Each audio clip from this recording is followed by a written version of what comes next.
বন্ধুরা, পুতুলের ঘর চ্যানেলে সবাইকে স্বাগত জানাই। দেখুন, আজকে আমি তার নতুন রেসিপি নিয়ে চলে এসেছি। বেগুন নিয়েছি, কয়েকটা ছিম নিয়েছি, লোক আজকে অল্প আছে, একটা আলু কেটে নিয়েছি, 4 পিস মাছ নিয়েছি। গ্যাস ফুরিয়ে গেছে, ইন্ডাকশনে রান্না করছি। দেখুন, তেলের উপরে পেঁয়াজটা দিলাম, এবার ছিম আলু বেগুনটাও দিয়ে দিলাম। আলুটা একটু কম হয়ে গেছে। এবার দেখুন, মশলাটাও দিয়ে দিলাম। মশলাটা আমি দিলাম এক সামান্য আদা বাটা দিয়েছি, সামান্য রসুন বাটা দিয়েছি, হলুদ দিয়েছি, লবণ দিয়েছি। দেখতে একটু অসুবিধা হবে, জানি আমারই অসুবিধা হচ্ছে, তা আপনারা তো দেখবেন, তা তো অসুবিধা হবে। টমেটো দিয়েছি, কোনো জিরের গুঁড়ো ধনিয়ার গুঁড়ো দিইনি, ওটা আমি পরে দেবো। এটা আমি একটু কষিয়ে নিই।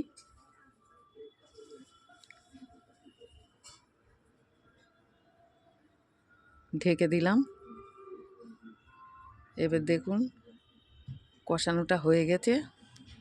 আলুটা না খুব কম হয়েছে, বুঝলেন। আসলে রান্নার জায়গাটায় না আলো, আর ইন্ডাকশানটা যেখানে বসা আছে ওখানে অতটা আলো নেই।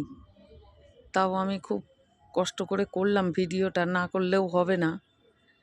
দেখুন, এবার আমি কড়াটা ফাঁকা করে নিয়েছি, রাঁধুনি ফোড়ন দিলাম। হ্যাঁ, আমি আগে ফোড়ন দিইনি, রাঁধুনিটা বেশি ভেজে গেলে তিতো লাগে। এবার আমি নেড়ে চেড়ে না জল দিয়ে দেবো। জলটা দিয়ে দিচ্ছি।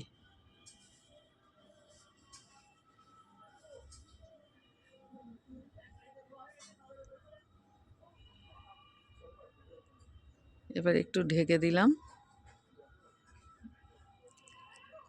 আমি 4 পিস মাছ নিয়েছি, লোক আজকে অল্প আছে তো। দেখুন, ঝোলটা আমার ফুটে গেছে।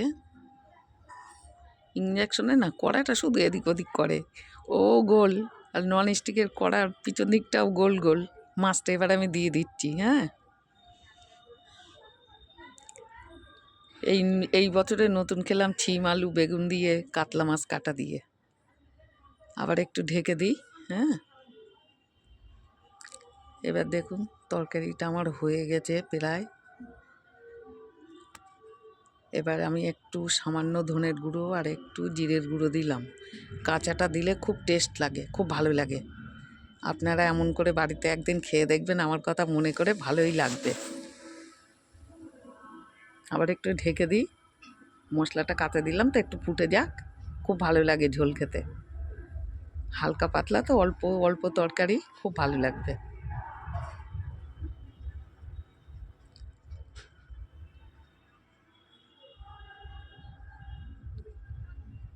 এবার আমি পাশে একটা জায়গা নিয়েছি, এতে আমি ঢেলে নেবো। দেখুন, ছিম আলু বেগুনের নতুন রেসিপি,